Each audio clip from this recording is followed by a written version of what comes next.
নমস্কার, awareness with দাসজিতে আপনাদেরকে স্বাগত জানাই। মানুষ যেভাবে বিজেপি সরকারকে নিয়ে এসেছে ভোট দিয়ে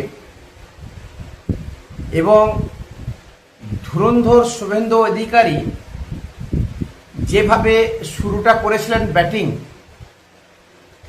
স্লো ওভারে ভালো রান নিচ্ছিলেন, ভালো ব্যাটিং করছিলেন, সুপ্রশাসন যা বিগত 15 বছর ধরে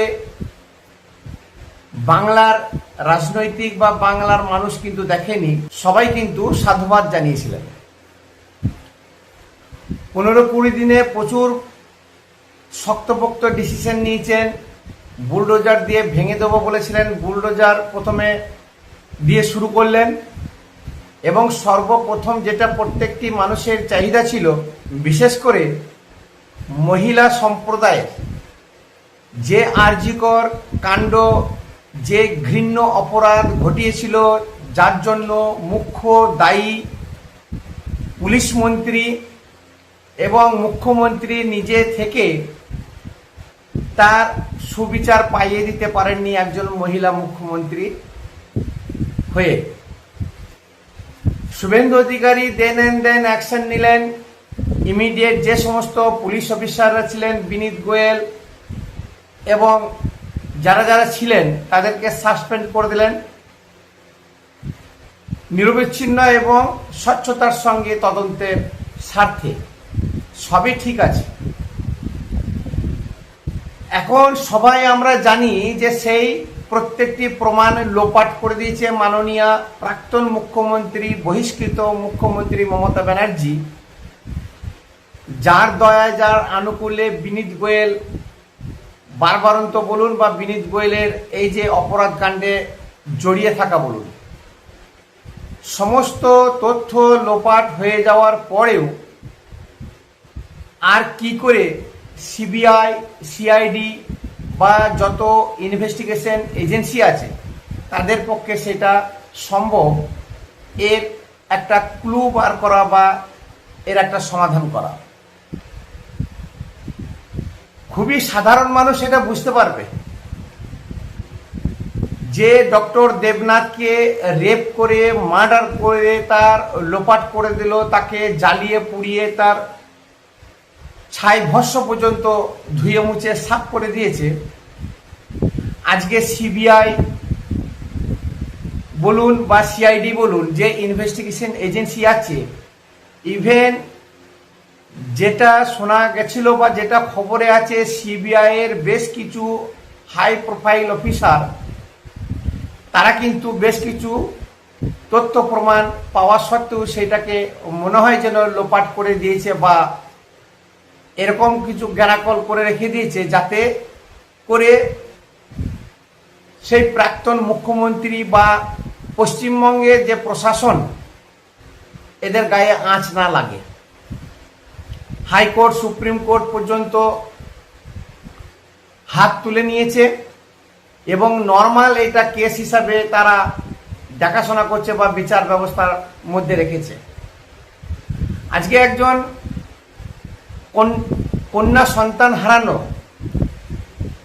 মাতা পিতা, তার যে কষ্ট, দুর্ভোগ চলছে বা যে মনের ব্যথা, সে কোথাও কিন্তু সে বিচার পায়নি। কার কাছে যাবে, কি করবে, তাকে নিয়ে যে বামপন্থীরা একটা রুটি সেঁকা বা যারা যে সমস্ত রাজনৈতিক দল পশ্চিমবঙ্গে ডুবে গেছিল বা ডুবে আছে, তারা উত্থানের চেষ্টা করছিল এই আরজিকর কাণ্ড বা মুভমেন্টটাকে নিয়ে, তারা পর্যন্ত রাজনৈতিক রুটি শিখে নিয়েছে। প্রত্যেকেই রাজনৈতিক রুটি শিখেছে। বিজেপিও কিন্তু পিছিয়ে ছিল না। অমিত শাহ, নরেন্দ্র মোদী, রত্না, দেবনাথ এবং দেবনাথ ফ্যামিলিকে নিয়ে যেভাবে আশ্বাসন দিয়েছেন বা যেভাবে কথা বলেছেন, সেই আশ্বাসনে ডক্টর দেবনাথের মা রত্না দেবনাথ হয়তো ভেবেছেন যে বিজেপিতে গেলে বা রাজনীতি না করলে মেয়ের সুবিচার পাওয়া যাবে না। একজন সাধারণ মহিলা বা সাধারণ ফ্যামিলির মানুষজন কি বা করতে পারে? আমাদের দেশে বিচার ব্যবস্থা টোটালটা রাজনৈতিক নেতা নেত্রীদের কন্ট্রোলে চলে। যে সমস্ত বিচারপতি আছে তারাও ভীত সন্ত্রস্ত, তারা রাজনৈতিক যত বাঘা বাঘা নেতা নেত্রী আছে তাদের কথা মতো ওঠা বসা করে, সেটা যখন যে প্রশাসনে থাকে তার মতো করে কথা বলে। কি সুপ্রিম কোর্ট বলুন, হাইকোর্ট বলুন, আর জেলা কোর্টের তো কোনো মতলবই নেই। এই যে রত্না দেবনাথ, উনি বিজেপির ছত্রছায়ায় গেছেন, ওনার ভুল নেই, কারণ ওনার আশা এবং দেবনাথ ফ্যামিলির আশা যে যেন তেন প্রকারের মেয়ের যাতে সুবিচার হয় বা পায়, এবং মমতা ব্যানার্জি এবং টোটাল টিম, প্রশাসন বলুন এবং তৃণমূল সরকারের যত মানুষজন আছে স্বাস্থ্য বিভাগের সঙ্গে যুক্ত, প্রত্যেকেই যে দুর্নীতিগ্রস্ত এটা বলার অপেক্ষা রাখে না। এবং সেটা ওনারা ঠারে ঠোঁটে বুঝতে পেরেছেন, প্রমাণও আছে যে ওনাদেরকে কিনে নিতে চেয়েছিল তার মেয়ের মৃত্যুর জন্য এবং কেসটাকে ধামাচাপা দেওয়ার চেষ্টা করেছিল। যেহেতু দেবনাথ ফ্যামিলি বা দেবনাথ পরিবারের একটাই কন্যা সন্তান, তারাও জিদ্দি এবং দেখে নিয়েছে বা ভেবে নিয়েছে যে শেষ পর্যন্ত আমরা লড়াই করে যাব। এই ভারতবর্ষে সুবিচার পাওয়া খুব মুশকিল। কোনো একটা বিষয় বা যে কোনো জিনিস এত লম্বা বা দীর্ঘায়িত করে বিচার ব্যবস্থা, শ্মশানে বা কবরস্থানে ঘাস গজিয়ে যায়, তারপরেও সে কিন্তু সেই সঠিক বিচার পায় না। আপনারা মনে করেন, দেখুন দিল্লির সেই নির্ভয়া কাণ্ড, যে মেয়েটিকে বাসের মধ্যে গণধর্ষণ করেছিল, কত মোমবাতি জ্বলেছিল, কত পথ অবরোধ হয়েছে, নানান রকমের মানে রাজনৈতিক চাপানুত্তর হয়েছে এবং বৃহত্তর একটা আন্দোলনের মুখে পড়েছিল সরকার। তাই সেই সুবিচার পেতে 3-4 বছর, মনে হয় 5 বছর লেগে গেছিল। অবশেষে কারো জেল হয়েছিল এবং বেশ কিছু লাস্টে শেষের দিক করে ফাঁসি হয়েছিল। তা সেই আপামর জনতা, সারা ভারতবর্ষের মানুষ সঙ্গে ছিলেন বলি সেটা সম্ভব হয়েছিল। আর বাঙালি সকালে যে কথাটা বলে, সকালে যে ঘটনাগুলো ঘটে, সন্ধ্যাবেলায় সবাই ভুলে যায়। বাঙালি জাতিটা এমনই, একদম মেরুদণ্ডহীন প্রাণী হয়ে গেছে। সকাল বিকাল কথা পাল্টায়, মনে রাখে না। আর এত ভুরি ভুরি দুর্নীতি প্রত্যেক দিন 24/7, 24 ঘন্টা, কোনটা মনে রাখবে আর কোনটা মনে রাখবে না। এত দুর্নীতি, এত কেলেঙ্কারি। হিমালয় পর্বত লজ্জা পেয়ে যাবে পশ্চিমবঙ্গে যত দুর্নীতি জমা হয়েছে। এখন মোদি এবং অমিত শাহ যেভাবে প্ল্যান করে পশ্চিমবঙ্গ জয়লাভ করলেন, এদিকে পশ্চিমবঙ্গে বিজেপি সরকার না আসলে পরে সেটাও হাতছাড়া হয়ে যেত, বাংলাদেশের কবলে চলে যেত। এবং মোদি এবং শাহের নিতে, বিশেষ করে মোদির ক্যারিশমাতে পশ্চিমবঙ্গের জনতা এবং মহিলা ব্রিগেড দুহাত ভরে যে ভোট দিয়ে জিতিয়ে নিয়ে এসেছে, বাংলার কোনো বিজেপি কর্মী নেতা বা ব্লক থেকে শুরু করে কারো কিন্তু সেই দমটা ছিল না। আর জীবনে বিজেপি পশ্চিমবঙ্গে আসতো না। আমি বারবার একটা কথাই বলি, এই নরেন্দ্র মোদী কথা দিয়েছিলেন যে আরজি কর কাণ্ডের ফাইল খুলবেন, ফাইল খুলবেন বলেছিলেন। ভালো করে শুনুন, বিচার হবে কি হবে না, পাবে কি পাবে না, বিচার পাইয়ে দিতে পারবে কি পারবেন না, সেই কথা কিন্তু বলেননি। আরজি কর কাণ্ডের ফাইলটা খুলবেন, সেটা কিন্তু শুভেন্দু অধিকারী ফাইলটা খুলে দিয়েছে। এর প্রসিডিওর চলছে, লম্বা প্রসিডিওর। এখন শ্মশানে শ্মশানে ঘুরে বেড়াচ্ছে সিবিআই। সেই ছাই ভস্য কি আর আছে? যে পুড়িয়েছিল সে কি সত্য কথা বলবে, বা তার কথায় সবকিছুই কি সামঞ্জস্য থাকবে? যাকে জেলে ঢুকিয়ে রেখেছে সে কি আদৌ দোষী? এর পিছনে এত বড় যে একটা বিশাল বড় কারিগর আছে, সেই কারিগর খুঁজতে বা সিবিআই কিভাবে তদন্ত করে আমরা আজ বিগত 15-16 বছর ধরে দেখে আসছি। এই রত্না দেবনাথ যে আশা বা উদ্দীপনার সঙ্গে বিজেপিতে জয়েন করলেন মেয়ের বিচার পাবার আশায়, দেখে নেবেন, আমি বলে দিলাম এই 5টা বছর পেরিয়ে যাবে তবু কিন্তু রত্না দেবনাথ তার মেয়ের বিচার পাবেন না। এই রত্না দেবনাথকে দাবার বড়ি হিসাবে ভোটে কাজে লাগালো, জিতলো, একটা সিট সংখ্যা বাড়লো। আজকে মোদি অমিত শাহ যে ঘোড়া কেনাবেচা বলুন বা টিম ভাঙানোর কথা বলুন, ওনার এখন রাজ্যসভা এবং লোকসভায় যে সংখ্যাগরিষ্ঠতার অভাব রয়েছে বিজেপি, সেই সংখ্যা মেলানোর চক্করে তারা সেই গেমটা খেলছে। বিরোধী পক্ষকে দলে টেনে নিল, সেই নিজের বিজেপিতে ঢোকাক চা না ঢোকাক এনডিএ অ্যালায়েন্সে তারা কিন্তু ঢুকে গেছে। তাহলে এর মধ্যে যে সমস্ত মানুষ যুক্ত ছিল আরজিকর কাণ্ডে, তারা কিন্তু এখন বিজেপির ছত্রছায়ায়, তাদেরকে ধরা হবে না, তাদেরকে জিজ্ঞাসাবাদও করা যাবে না। ইমিডিয়েট এখন তারা ডিম থেরাপির ভয়ে দলে ঢুকে গেছে বা দল পরিবর্তন করে নিয়েছে।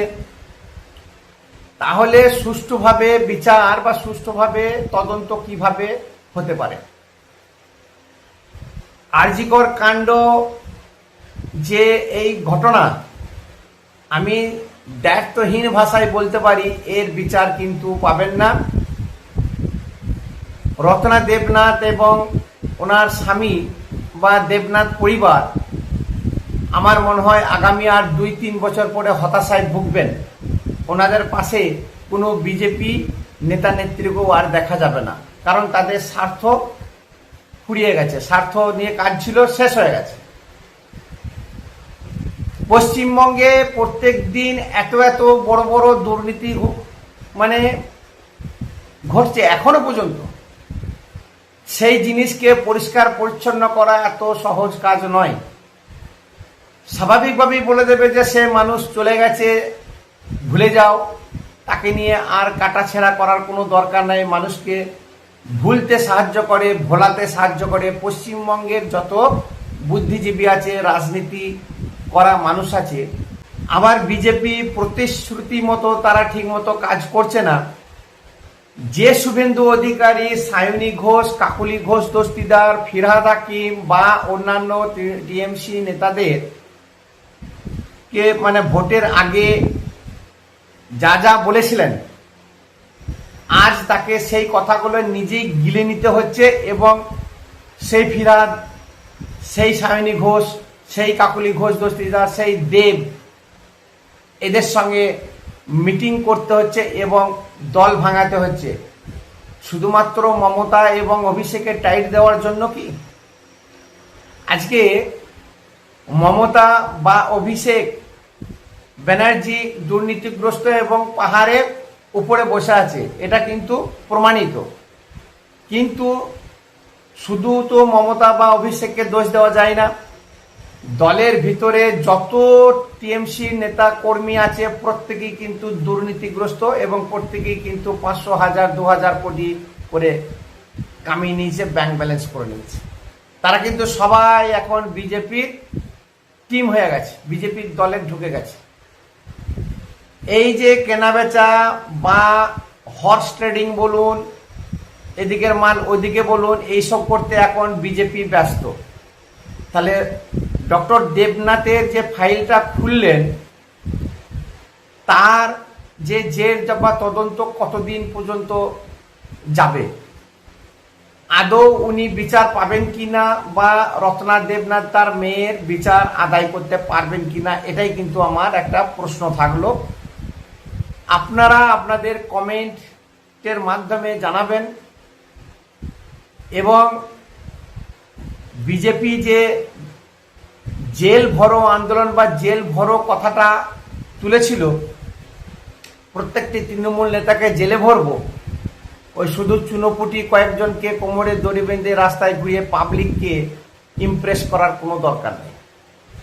আজকে তারা জেল ভরো বাদ দিয়ে এখন দলে ভরো এই টেন্ডেন্সি নিয়ে চলছে। কে খারাপ কে ভালো এই নিয়ে এখন তাদের মনে এখন কে কম্পিটিশন মানে কাকে দলে ঢোকাবে সব কম্পিটিশন চলছে। শ্রমিক ভট্টাচার্য তার যত অনুগত আছে, যত পরিচিত টিএমসি নেতা নেত্রী আছে, শুভেন্দুর তো আছেই, ব্যানার্জি ফ্যামিলির একটা আত্মসহায়কের মতন ছিলেন। তো এই এখন কম্পিটিশন চলছে কে কত তৃণমূল ভাঙিয়ে দলে ঢোকাতে পারে।